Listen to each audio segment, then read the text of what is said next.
اعوذ بالله من الشیطان الرجیم. بسم الله الرحمن الرحیم. ګرانو دوستانو سلامونه. نن موږ تاسو ته د غواګانو د اقلیمي توافق او د تودوخې د درجې په مقابل کې د غواګانو د توافق په اړه باندې او هم څنګه کولی شو چې غواګانې په ګرمیو کې مدیریت کړو. ښه راځو دې ته چې لومړی باید تاسې وپوهېږئ چې د غواګانو نسلونه په دوو کورنیو باندې ویشل شوي چې یو ته بوس ټارس وایي او بل ته یې بوس انډیکس وایي. یو یې هندي نسلونه دي او بل چې دي دا اروپایي نسلونه دي. اروپایي نسلونه چې دي دا د یخو سیمو نه او هندي نسلونه چې دي دا په ګرمو سیمو کې اوسېږي. د هندي نسلونو خصوصیت دا دی چې دیو د ګرم محیط سره چې دی توافق لري خو د شیدو تولید چې دی په دیو کې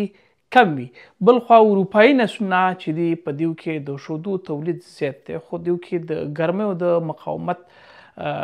کم وي او د هغې وجه دا ده چې غواګانې عموما د 1 لیټر شیدو د تولید دپاره لږ تر لږه د 300 نه تر 400 لیټره وینې ته ضرورت لري. یعنې دا د 300 نه تر 400 لیټره پورې وینه دا د غواګانو د زړه په واسطه باندې د غولانځې طرف ته پمپ کیږي او کله چې دا پمپ کیږي یا د جریان پیدا کوي نو په دې کې تودوخه رامنځته کیږي. همدا ترتیب په همدې ترتیب باندې کله چې دا د شیدو تولید کیږي نو دلته هم خصوصا په مایتوکندریا کې او په حجراتو کې میتابولیزم استقلاب هم ترسره کیږي او د دې سره چې دی دا تودوخه ډیره زیاته لوړه ځي. تاسو ته به معلومه وي چې غواګانې د انسانانو په څیر باندې د خولو غدې نه لري. یعنې د موږ په څیر باندې یا د انسانانو په څیر باندې نشي کولی چې شوکي خوله تولید کړي او دا خوله دا ګټه انسانانو ته ورکوي چې دوی کولی شي چې د خپل د بدن داخلي حرارت چې دی دا بیرون ته راوباسي. خو په غواګانو کې دا مسله نشته دی. غواګانې د خولو یا د خولې ایستلو کومه دغه چې د کوم سیستم نه لري. په همدې ترتیب باندې ځکه هم دوی کله چې د دوی په بدن کې د حرارت درجه زیاته شي نو دوی څه کوي دوی د خولې له لارې چې دا څه کوي هوا اخلي او بیرته مرطوبه کوي او دا بار راوباسي. نو که چېرته په یو غوا هغه د 40 د 30 کیلو ترمنځ شیدو تولید لري نو دا تقریبا د 9000 نه ونیسه تر 12000 پورې لیټره وینه چې دا د په بدن کې یا د غولانځې خواته جریان پیدا کوي. نو چې کله دا په دومره اندازه باندې وینه جریان کوي او په هغې غواګانو کې د داخلي حرارت دا درجه لوړه ځي او د دې سره دا کار کیږي چې کیدای شي غوا مرګ خواته لاړ شي. نو غواګانې د دې خاطره چې په بدن کې ډیره زیاته تودوخه تولید نشي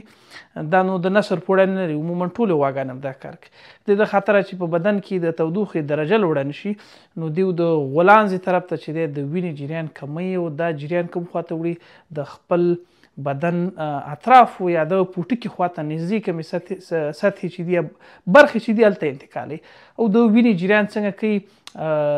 د داخلي عضو په طرف په نه بلکې نورو خواته وړي. که چېرته دا د حرارت درجه همداسې په بدن کې لوړه پاتې شي نو تاسو ته معلومات دی چې د وینې ځینې برخه چې د پروټین لري البومین په نامه ورته نور بعضې پروټین لري چې دا د حرارت په مقابل کې اساس یو دیو که چېرته د حرارت درجه لوړه شي نو دا وینه پړن کیږي او د غواګانو د سخت باید ګرځي. غواګانې عموما چې هغه د شیدو تولید کوي د هغو دپاره ښه درجه چې د هغه د 22 نه تر 20 درجو پورې ده. خو بیا هم دا دې پورې اړتیا لري چې د رطوبت اندازه په هوا کې څومره ده. څومره چې د رطوبت اندازه ډیریږي په هماغه اندازه باندې چې دی هغو ته لږ درجه حرارت چې دی همدام تاوان یا زیان رسولی شي. غواګانې عموما د خاطره چې موږ معلومه کړو چې په دیو باندې دا د تودوخې اغیزه په کومه اندازه باندې ده نو موږ یو فورمول لرو یا یو محاسبه لرو چې هغه عموما هغې ته موږ ترمل هیټ انډکس وایو یا د غواګانو کې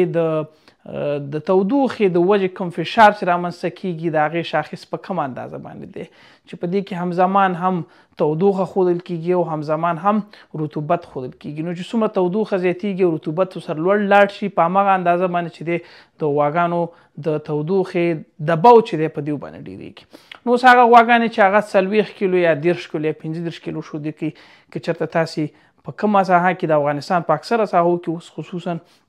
د 10 درجو چې دا درجه لوړ اکثره بعضینو کې 15 دي، رطوبت 10 15 40 پورې.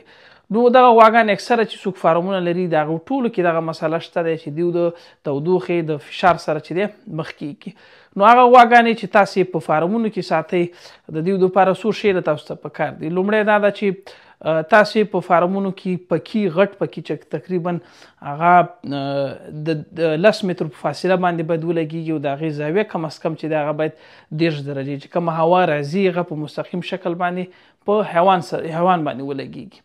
دویمه دا ده چې تاسې غواګانې د فوارو په سیستم باندې چې دی عیار کړئ، دا ولمبوئ وخت په وخت باندې، او دغه فوارې اکثره موږ په اخرو باندې لګوو چېرته چې غواګانې په خپل سر باندې خوراک کوي، نو هغې راځي او د خوراک د ودرېدلو په وخت کې چې دی په دې باندې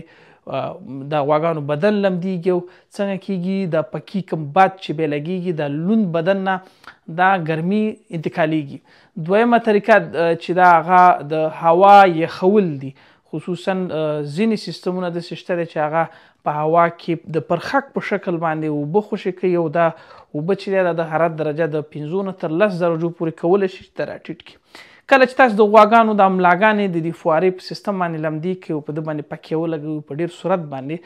دغه هوا د بدن نه تېره شي، نو په حقیقت کې دا د غوا په داخل کې چې کومه تودوخه تولید شوې ده دا په اوبو ته انتقالېږي او د اوبو نه چې دی بیا کولی شو چې موږ د باد په ذریعه باندې د غوا د بدن نه انتقال کړو. نو په غواګانو کې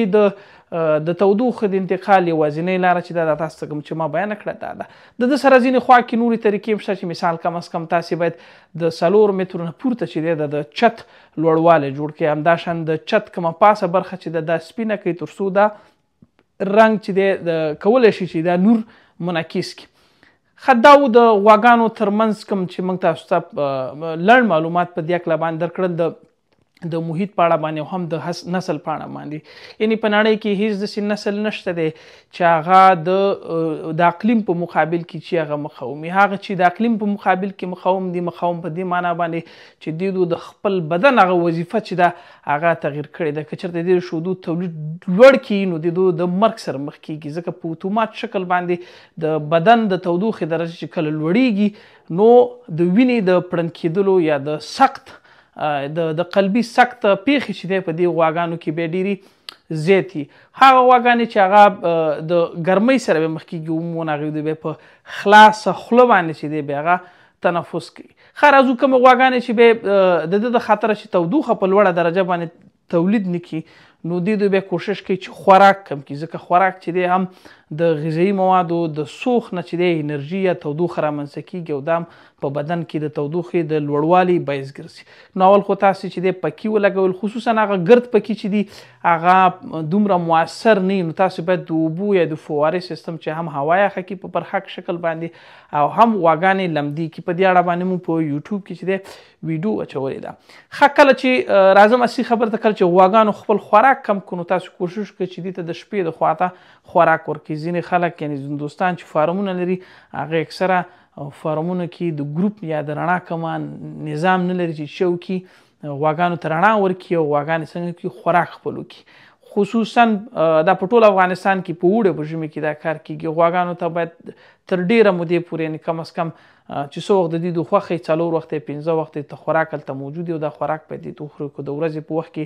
د خوراک د خرابېدلو یا د غواګانو د تودوخې د درجې د زیاتوالي خطر تاسو ته موجود، تاسو کولی شئ چې د ورځې په ښه وختونو کې مطلب سهار 10 بجو پورې خوراک ورکړي او بیا څه ناڅه دمه وکړي او بیا د هغې نه اخوا چې دی ماښام کې چې دی تاسو کولی شئ چې ټوله شپه تر سهاره پورې دوی ته خوراک ورکړي. نو دا تاسو ته د غواګانو د ګرمۍ د مدیریت په اړه باندې لنډ معلومات الله جل جلاله وکړي چې تاسو دې نه څه زده کړي. مننه.